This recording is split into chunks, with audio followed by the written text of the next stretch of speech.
Hello and welcome to this very special show. This is Mastercard presents Times Network Living Room Conclave India Financial Series. Now we're in for a very special discussion. The topic of today's episode is unlocking the opportunity of inbound tourism. Now, who doesn't love to travel? And the last 2 years, well, it'll be an understatement to say that it has changed every industry. It has obviously impacted and changed the tourism industry a lot. But what's the way ahead? We're all getting out of the pandemic. We should be back to, I mean, we're almost back to normal, but we should be back to fully normal very soon. We're all hoping for that. But let's find out more about the tourism industry and specifically what's happening in the inbound tourism space. For that, I'm joined by a panel of experts. Allow me to introduce them. We have Mr. Avinash Mishra, advisor in tourism and culture with the NITI Aayog. We have Mukul Sukhani, the Senior VP South Asia at Mastercard. We have Jyoti Mayal, President, Travel Agents Association of India, or TAAI. And we have Prahlad Krishnamurthi, Chief Business Officer, Cleartrip. Ma'am, gentlemen, thank you so much for joining me here today. Let's kickstart things. Like I said at the beginning, of course, the industry has changed a lot. But let's talk about the scope of India when it becomes a foremost a tourism destination. I mean, things were going pretty great before the pandemic. Things have changed with the pandemic and now post-pandemic. So, Mr. Mishra, if I could start with you, sir, just your thoughts on how you're seeing this development happen. What's the way ahead that you're seeing? You see, before the pandemic, actually, the contribution to the GDP of the tourism industry was something close to 6 to 7%, or it was up to 8% also. Now, actually, after the pandemic, I think we are the only country in the world which is gearing up much faster as compared to other. Maybe the presence of vaccination, maybe the overall liking of the people to see towards the environment, ecological, and that sort of the tourism. As far as the potential which is existing in India, it is we have got a rich heritage and natural abundance. Many incredible places that are worthy enough to represent the nation globally. And I think professional training and the safety, security, and the little part what we need to tweak is particularly the training to the guides and to place them in proper. So that is required.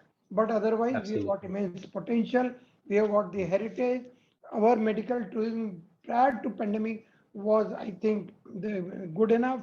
Now we should really see how we can develop the cultural event, exhibition, and meeting part, and all that. What should be there, and it should happen.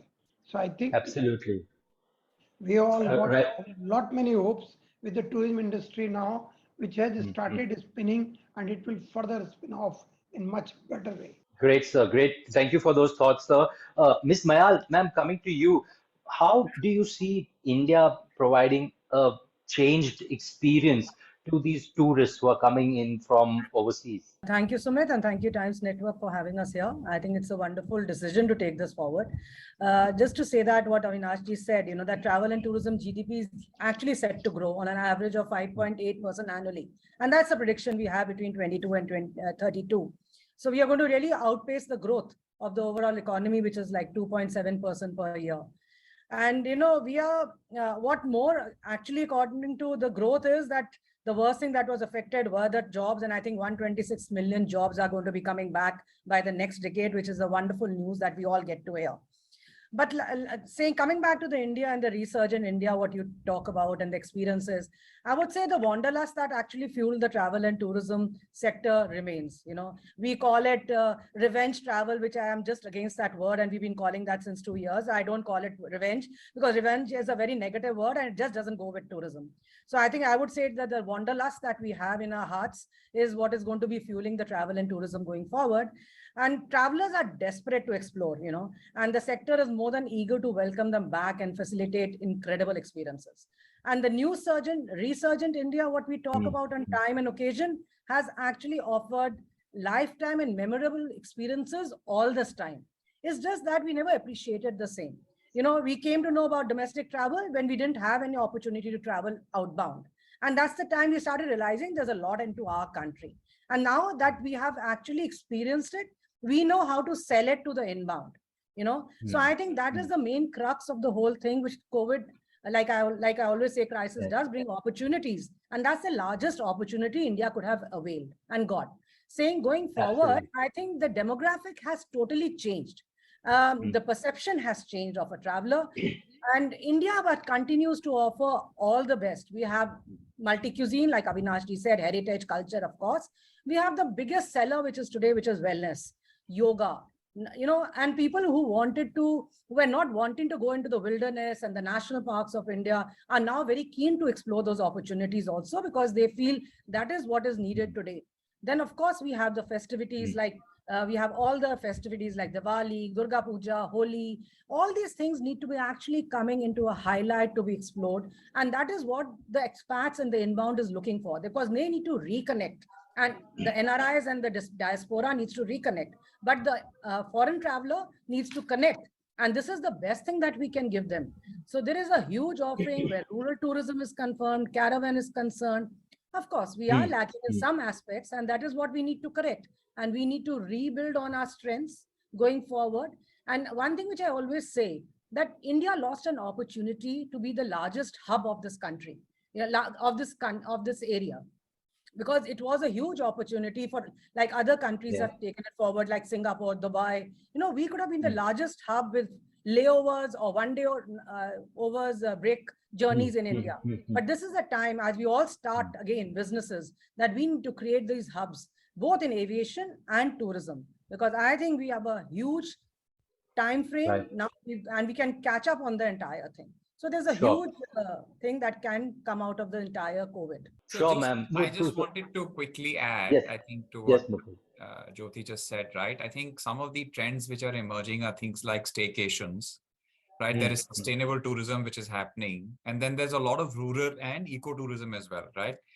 And Mastercard on our side, you know, we have this Priceless Cities program. I'm sure a lot of you have heard about our Priceless campaign. So we are actually taking that forward with the Priceless Cities campaign. You know, we have about 40 plus cities across the world, which are priceless cities. Now we are going to add cities in India to this. And in addition, you know, we're going to launch a Priceless India program to kind of actually drive inbound tourism. So there's, you know, I'd like to agree with Jyoti, and there's a lot of stuff happening there, and lots of sectors which we didn't think about earlier are coming back. And, you know, we're also seeing within the country, of course, inbound is there, but we're also seeing that people are going towards lesser known destinations. So that's a big thing, I think, which is happening.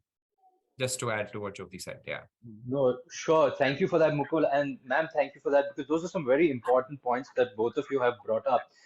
And as to how we are also rediscovering our country and, you know, being able to highlight those points for the overseas visitors.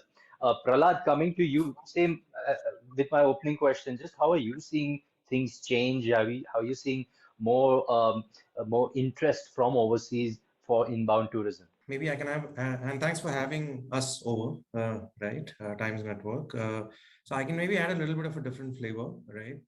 So the pandemic has actually changed the way what we expect from tourism, right? So let me take something as simple as safety and hygiene. This has become normal now, right? The expectation is that without this, you will not, I mean, maybe it was different 3 years ago. This is extremely normal. And with the kind of hybrid work culture, which is getting, you know, shared across the world, multiple companies are doing, let's say, work from home or a combination of few days in office, few days here. I think the number of options of alternate stays have increased. I think somebody mentioned caravans and staycations and whatnot, right? So work from anywhere, right? Many companies have adopted it end to end. I think homestays, longer time periods, right? Stay for a month. And these are becoming affordable as well. So more and more people are also subletting their homes for it to become homestay. So there is a complete shift in how we are seeing tourism, at least from a hotel standpoint and a homestay standpoint, from what it is 3-4 years ago. I think the number of homestays which have started coming online in the OTAs the number is huge, right? There is almost 50, 60,000 homestays which have listed itself. And I think the market is even bigger, significantly bigger. I think this is a big shift which I see in hotels, at least to start with.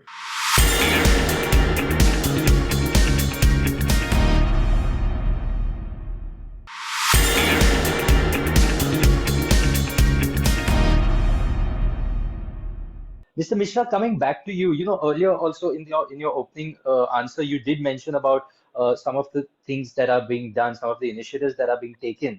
Just some more thoughts on that about how at NITI Aayog and in being in the government as you're seeing things happen, how's the ministry moving towards making sure that more steps are being taken, tourism is highlighted, so that India as such is a prime choice for overseas tourists. Honorable Prime Minister himself is very much emphasizing on the tourism industry and tourism to grow.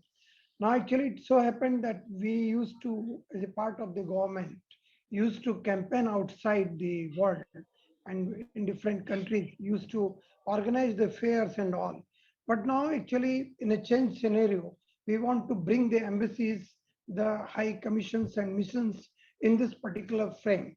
We want to rate them about their performance with the number of tourists flowing in from that particular country to our country on year-to-year basis.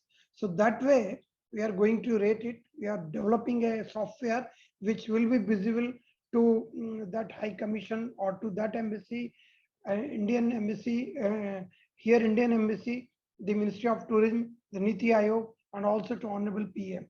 And then we will see, we have deputed already the dedicated officers in each embassy of Indian Embassy abroad. And we are just thinking and we are just developing the programs, how they should really mobilize. And Indian diaspora has also been indicated that at least 5 of the non-resident Indians should be sent to India for a visit. They should see globally how we are. We have got 38, Yes. 39, 40 UNESCO World Heritage Site, but the inflow is hardly something around 10 million, which was also in 2019. It has fallen down now drastically at present. So these are the things what actually at the time of the ministry we are doing. We are also working how the connectivity can be established, particularly to address the Buddha circuit, particularly to address the coastal circuit, and to many other things. Now you are also seeing the change in the India Gate and all, Rajpath to Kalyan Path and complete Indianization, and then the heritage and everything, right from what is going to happen for the culture, for the cuisine, everything, whatever is India, we want to get it experienced. We are going to host G20 summit again in December, and we are thinking that those people will be taken at different location in the country, and they will have an Indianized feeling. If they are in Rajasthan, and then they will be feeling what is happening in the Rajasthan. They might be staying there. And I'm telling and I'm assuring government is very much after it, that the Yes. tourism industry of India should come up as a number 1 and world-class industry in this globally. So that's what is our effort. Ms. Mayal, coming to you, Mr. Mishra has also spoken about these amazing initiatives being taken by the ministry and by the government. But recently, the Ministry of Tourism also set up the National Digital Tourism Mission. Just wanting to get your thoughts on that, ma'am, of the idea of digitalization, the impact of that on tourism. How are you seeing it? Sumit, TAAI has been very active in all these deliberation and formation of policies has been concerned with Ministry of Tourism, Aviation, and all other ministries. But especially all the policies that are coming into place. It could be the National Tourism Policy, it could be the Adventure Policy, it could be the Sustainable, Rural, MICE, all that are coming out. TAAI has a great input to be always on the platform to be discussing this. As a matter of fact, if you read the National Digitization Policy, our name is quoted there and our inputs are there too. So digitization in the tourism sector, I would say, presents a huge opportunity where tourism is concerned. And today, again, I'm going to say this, that COVID has taught us what digitization is. Staying locked at home for more than 2 years, literally, we all started moving on digitization and how we were in connect with each other. And if today Cleartrip says, or Make My Trip says, or anyone says we are an OTA, I would just say that no, every travel agent today is an OTA because he is working online. How you actually differentiate between the OTA and a small agent is a different issue, but we are all OTAs today. So what does digitization really bring? I would say it really improves on the operational efficiencies. Of course, it will sharpen everyone's competitive edge because that is what is very important. But at a collective level, it will also help to develop and customize products and offerings because that is very, very important today when you see the new traveler. Because the new traveler is the millennium, it's millennial travel, it's the Gen Z, Gen X, whatever you call them, they are just on digitization. But something when we go beyond the normal thought process of digitization, when we say, Acha, we are doing bookings on digitization, we are looking at, live inventories, how we can innovate, how we can, unlock what is digitization. There's something which goes beyond. Today, data analysis is very important. SWOT analysis is very important. And somehow these are the things which we lack. We have been lacking, but I'm sure with these policies coming in, we will get to see more of those. Because if you actually search on Google also, you will find the records of 2016, 2017, but nothing prevailing to today, that what is today happening in numbers. So all this will bring you live, absolutely live data on board. And that is very important to plan what your future looks like. And I would say that because that is very, very important. Tourism, as we all know, is a very complex ecosystem. We have a huge value chain with multiple service providers, right from the rickshawala or the craft guy, right to the ticketing person or the tour operators. So I think there has to be a lot of strength coming into these, and we need to join the dots to make it a very strong link. And that is what is required from the government and private stakeholders. Super. Mukul, just want to take this point to you one step ahead. So we spoke about, when we talk about tourism, we've spoken about, Prahlad was mentioning about safety hygiene becoming normal. We've spoken about the different aspects of India becoming famous abroad. Ma'am has spoken about digitization, all very important parts for a tourist. But one very important part for a tourist is the payments infrastructure. How are you seeing the payments infrastructure to support tourism? How are you seeing it develop over the last few years, right now, the way ahead? If you could give us your inputs on that, Mukul. Thank you so much for that question. I think the payments infrastructure has actually grown by leaps and bounds across the country. And that's really, if you look at it, completely driven by technology. So I would say that there are 4 or 5 clear elements on this, right? There is technology, and that technology is helping in adoption of payment mechanisms, which are actually contactless, which are digital in nature, right? So Mastercard networks, along with the banks, have actually developed a range of low-cost acceptance solutions that actually allow merchants now to accept payments using just a card, or even just scan a QR code and accept the payment, right? So in the past, you needed a box. Now you just need a phone. We have something called soft POS, and you just give the merchant a soft POS and the merchant can actually start accepting. So the technology is very big, and acceptance solutions powered by technology is what is driving the digitization of payments across all of these tourist locations. Then the next phase of it is education. So one, you give technology. 2 is you educate the merchant how to accept the payment, right? Because many cases, the merchant also doesn't know. So you educate him on the benefits of accepting payment through digitization. So that's the other part. The third part is training. I think training and education kind of go hand in hand. So when you go to these areas and where, digital payments were not being accepted in the past, how do you train and educate these merchants to start accepting digital payments? And then you think, we are bringing very innovative service delivery kind of solutions to make this happen, and using advanced technologies. Jyoti made the point around data. So there's a lot of work that we do around data and artificial intelligence to crunch the data and to deliver analysis that will help issuers across the world, actually, not just in India. It helps issuers across the world to say, what can we do to target certain destinations in India? And MasterCard helps them actually to do that, right? We've also launched what's called the cashless, team cashless initiative, And that is a very big one where we've actually organized 3 on-ground engagements in Guwahati, Lucknow, and Varanasi to actually generate greater awareness and understanding of digital payments. And, we've had volunteers who've gone to these cities and they've partnered across the board, even with auto rickshaw people, the Restaurants Association, shopkeepers, even in Varanasi, the boat union.